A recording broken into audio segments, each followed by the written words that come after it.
Ernest Skelton has spent the past few years running his own appliance repair business. Every time he rings the doorbell, he asks the same question.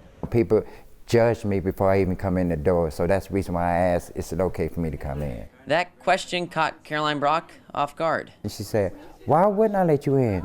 You come and check my appliance. And then when I explained to her, because that's what we go through, because people look at us different. When Ernest came back for a second visit during the protests going on across the country, Caroline asked him a question that was a little more personal. I just decided to ask him straight out, how are you doing right now, given, the current climate?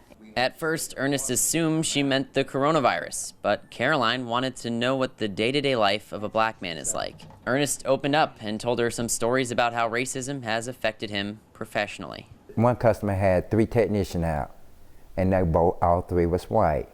So that's the reason why I was questioned, because if all 3 of them couldn't get it, what they think of African American come in and do it. And I just had to prove myself and got it running. But they called and told them they don't want me coming back. That's what I go through. Ernest also told her he gets pulled over in his work car at least half a dozen times a year. I would never think that I would maybe think he's pulled over as much as I am, maybe once every few years. I don't even remember the last time I was pulled over.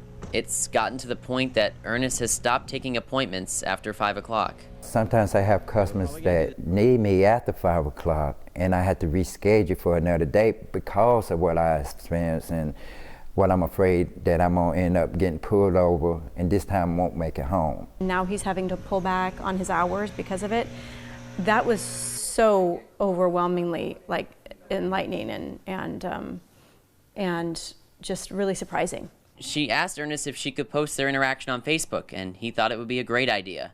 A few days later, they had more than 100,000 shares. In the comments, a lot of white people say, I'd love to have these conversations, but I'm scared. I'm scared I'm going to say the wrong things. I'm scared I'm going to approach it wrong. I'm scared I'm going to offend someone. Ernest said he wasn't offended because he'd built up trust with Caroline and knew she was sincere when she asked about it. But if we want to change the world and make our country stronger, we have to be willing to step into the uncomfortableness of pain in this country. Where the line's gonna draw, so I can actually say it here and, tell them that, no, you know what, back in the days, it was a white man's world, but now we united. While millions fight for change across the world, Caroline and Ernest are hoping their interaction can inspire others to open that door.